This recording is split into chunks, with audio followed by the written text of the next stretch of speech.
2023년 6월 23일 금요일, 하나님께서 우리에게 주시는 말씀은 사도행전 2장 37절에서 47절 말씀입니다. 그들이 이 말을 듣고 마음에 찔려 베드로와 다른 사도들에게 물어 이르되, 형제들아, 우리가 어찌할꼬 하거늘. 베드로가 이르되, 너희가 회개하여 각각 예수 그리스도의 이름으로 세례를 받고 죄사함을 받으라. 그리하면 성령의 선물을 받으리니 이 약속은 너희와 너희 자녀와 모든 먼데 사람 곧 주 우리 하나님이 얼마든지 부르시는 자들에게 하신 것이라 하고, 또 여러 말로 확증하며 권하여 이르되, 너희가 이 패역한 세대에서 구원을 받으라 하니, 그 말을 받은 사람들은 세례를 받음에 이날의 신도의 수가 3,000이나 더하더라. 그들이 사도의 가르침을 받아 서로 교제하고 떡을 떼며 오로지 기도하기를 힘쓰니라. 사람마다 두려워하는데 사도들로 말미암아 기사와 표적이 많이 나타나니, 믿는 사람이 다 함께 있어 모든 물건을 서로 통용하고 또 재산과 소유를 팔아 각 사람의 필요를 따라 나눠주며 날마다 마음을 같이하여 성전에 모이기를 힘쓰고 집에서 떡을 떼며 기쁨과 순전한 마음으로 음식을 먹고 하나님을 찬미하며 또 온 백성에게 칭송을 받으니 주께서 구원받는 사람을 날마다 더하게 하시니라. 오순절날 성령님께서 제자들에게 임하셨을 때 제자들은 서로 다른 언어로 말하면서 기도했습니다. 기이한 현상을 경험한 거죠. 그런데 이 기이한 현상을 보면서 주변에 있는 몇몇 사람들은 제자들을 가리켜 술에 취했다고 조롱했습니다. 바로 그때 베드로가 자리에서 일어나서 그런 술렁거리는 분위기를 보고 질서를 바로잡기 위해 첫 번째 설교를 합니다. 베드로가 했던 설교의 핵심은 너희가 십자가에 못 박아 죽인 나사렛 예수를 하나님께서 사망에 덫에서 풀어 살리셔서 천지의 주제와 그리스도가 되게 하셨다 하는 내용이었습니다. 그리고 이 설교에 대한 청중의 반응이 오늘 첫 구절 37절에 나와 있습니다. 제가 다시 한번 읽어보겠습니다. 37절. 그들이 이 말을 듣고 마음에 찔려 베드로와 다른 사도들에게 물어 이르되, 형제들아, 우리가 어찌할꼬 하거늘. 하나님의 말씀을 사도 베드로가 전하자 그것이 사람들의 마음에 찔림으로, 양심의 가책으로, 이 계시의 말씀으로, 깨우치는 음성으로 전달됐다는 겁니다. 성숙한 사람과 그렇지 못한 사람을 구분하는 참 좋은 방법이 있는데요. 바로 그들의 마음 가운데 이런 찔림이 있을 때 어떻게 반응하는지를 보면 그 사람의 됨됨이를 알 수 있습니다. 내 마음이 찔리는데 손가락이 다른 사람을 향하는 사람들이 있습니다. 남 탓을 하는 거죠. 주로 어린이들에게서 나타나는 특징인데요. 예를 들면 학교에 지각을 했습니다. 본인이 늦게 일어나서 지각을 한 건데 말을 어떻게 합니까? 엄마가 늦게 깨워서 지각했다고 해요. 학교에서 좋지 않은 시험 성적표를 받았습니다. 본인이 공부하지 않은 것인데 뭐라고 말합니까? 선생님이 제대로 가르쳐주지 않아서 그렇다고 툴툴거립니다. 그런데 문제는요, 성인이 되어서도 이런 미숙한 상태에서 탈피하지 못한 사람이 생각보다 많다는 겁니다. 만족스럽지 못한 자신의 모습을 보면 부모 탓을 합니다. 동료 탓을 합니다. 상사 탓을 합니다. 심지어는 하나님 탓까지 합니다. 자기 잘못은 하나도 없고 모든 것을 남의 잘못으로만 돌리는 모습. 이런 어른이를 보고 우리는 유치하다고 합니다. 어릴 유, 어릴 치, 유치. 어린이에게 유치하다고 하지 않습니다. 왜냐하면 실제로 어려서 그런 서투른 모습이 있는 것이기 때문입니다. 어린이가 생떼를 부린다고 그걸 아주 이상하게 생각할 사람은 없죠. 그냥 어려서 그러려니 하고 넘어갑니다. 하지만 어른에게는 유치하다는 표현을 씁니다. 몸과 나이는 어른인데 생각하고 행동하는 것은 여전히 어린아이 수준에 머물러 있기 때문입니다. 찔리면 다른 사람 탓을 합니다. 충고하면 삐집니다. 직장 생활을 하는 건지 유치원에 다니는 건지 헷갈릴 정도로 말 그대로 유치합니다. 먹고 마시고 원하는 것을 얻는 것에 집착합니다. 그리고 가장 중요한 거, 자기가 그런 사람이라는 걸 전혀 모릅니다. 이런 사람은요, 누군가의 희생과 헌신으로만 살아갈 수 있기 때문에 주위 사람에게 도움보다는 짐과 부담을 줍니다. 자기가 마땅히 해야 할 일도 타인이 해야 하는 일로 만들어버리죠.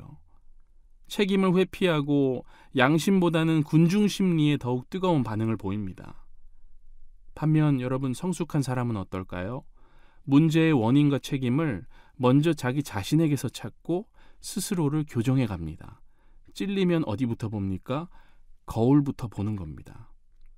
그런 의미에서 봤을 때 오늘 사도행전 본문에 나오는 마음의 찔림을 얻은 수많은 사람들에게는 그래도 어른의 모습이 더 많았던 것이 아닐까 하는 묵상을 하게 됩니다. 그들의 양심이 베드로의 설교에 순수하게 반응했던 거죠. 이 우리말로 찔리다로 번역된 헬라어 카타뉘소는 본래 말발굽의 움푹 파인 상태를 의미합니다. 그러니까 말씀이 마음에 들어와서 움푹 파이게 만든 거예요. 흔적을 남긴 겁니다. 그들은 아무 일도 없었다는 듯 그냥 지나쳐 버리지 않았고요. 누구를 탓하지도 않았습니다. 오히려 어떻게 합니까? 질문을 하는데 이런 질문이죠. 우리가 어찌할꼬? 그리고 베드로는 이 질문에 죄의 길에서 떠나 구원자이시고 죽음을 이기고 부활하신 그리스도와 연합한 삶을 살라고 촉구하는 겁니다. 오늘 본문을 보면 이런 삶이 어떤 모습을 가졌는지 구체적으로 나오는데 제가 동사 위주로 좀 정리를 해봤습니다. 회개했다, 세례를 받았다, 죄사함을 받았다, 성령의 선물을 받았다, 교제했다, 떡을 떼었다, 기도하기를 힘썼다, 통용했다, 소유를 팔았다, 나눠줬다, 마음을 같이 했다, 모이기를 힘썼다, 먹었다, 찬미했다, 칭송을 받았다. 그리고 마음의 변화를 나타내는 단어도 나오는데 37절에는 마음에 찔려 하고 나오고 43절에는 두려워하는데 또는 경외감으로 넘쳤는데 하고 나오고요. 또 46절에 가서는 기쁨과 순전한 마음으로 하고 나옵니다. 좀 정리해보면 이런 말씀이에요. 마음에 그 말씀이 들어오니까 찔림이 있는 거예요. 근데 그 찔린 마음을 그냥 내버려 두지 않고 그것을 그대로 하나님 앞으로 가져가 우리가 어찌할꼬 하며 엎드렸더니 거기서부터 마치 생명수가 터져 나오듯이 새로운 역사들이 시작됐다는 거죠. 사랑하는 여러분, 성령의 역사는 이처럼 찔림에서 경외감으로, 경외감에서 기쁨과 순전한 마음으로의 전환을 가져옵니다. 그리고 성령께서 역사하시면 거기에는 무엇인가 역동하는 힘이 우리로 하여금 수많은 선한 동사를 낳게 만듭니다. 오늘 아침 기도로 시작하는 우리의 삶에도 이런 어찌할꼬의 역사가 있기를 원합니다. 하나님 앞에 어찌할꼬 하며 늘 엎드리고 하나님께서 주시는 세임과 성령의 능력으로 하루하루 승리해 나가는 우리가 되기를 간절히 원합니다. 더 나아가 우리의 삶이 깨달음과 묵상으로만 가득한 삶이 아니라 초대교회 역동성이 우리의 삶에, 우리의 교회에도 있기를 원합니다. 우리의 신앙의 영역들이 명사로만 가득 차는 게 아니라 동사로 가득 차는 신앙이 되기를 축복합니다. 함께 기도하겠습니다.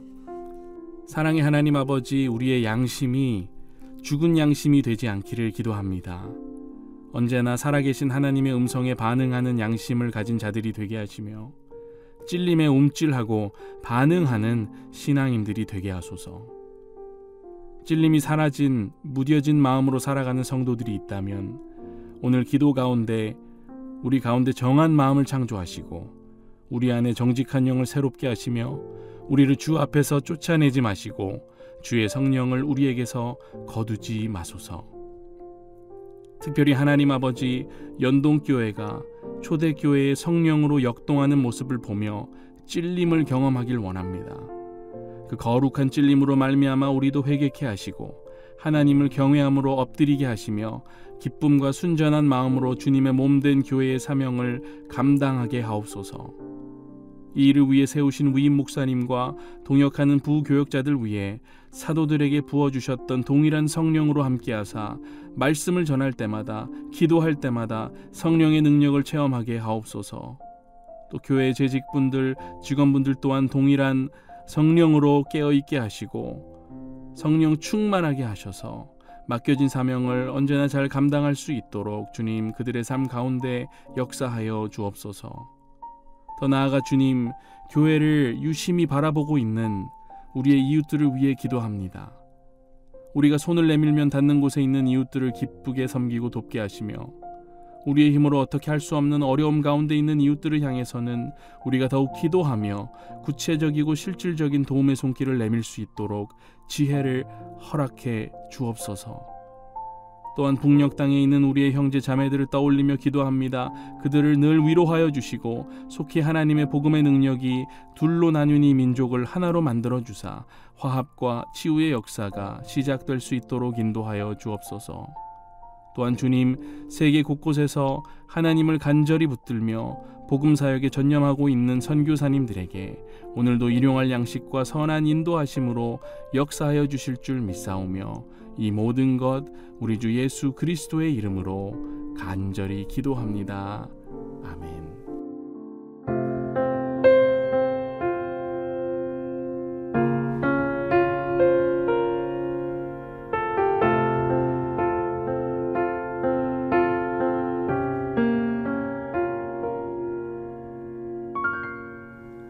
양떼를 떠나서 멀리 온 것 같아 목자의 음성도 들리지 않는데 어둠은 내리고 갈 곳을 모른 채 서성이고 있네.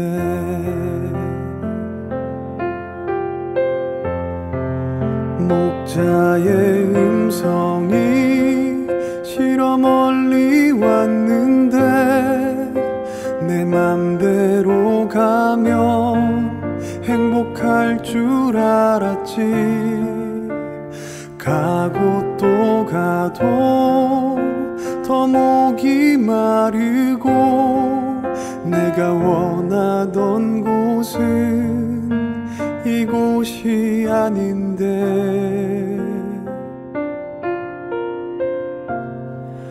돌아갈 수 있을까?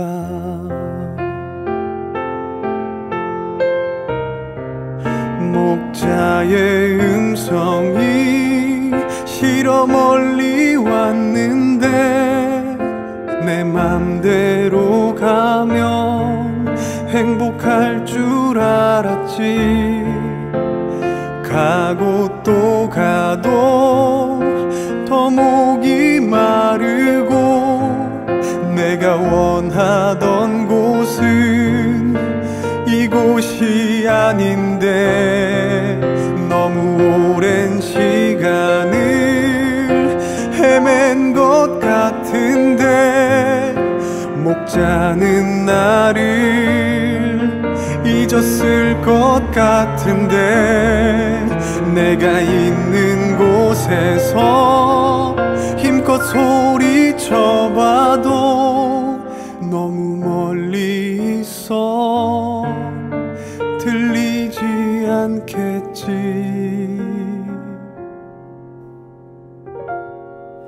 내가 주저앉은 곳 눈물만 나던 곳 눈을 들어보니 여전한 그 하늘 그리고 여전한 주님의 음성이 날 부르고 있네.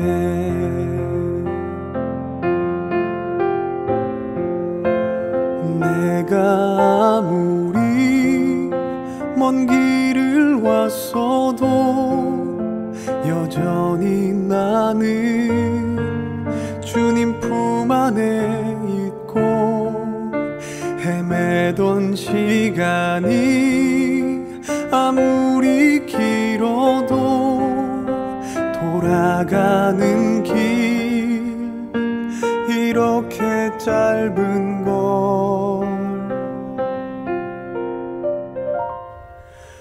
그 품 안에 살리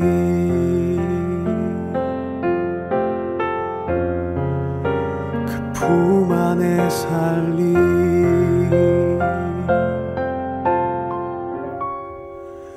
그 품 안에 살리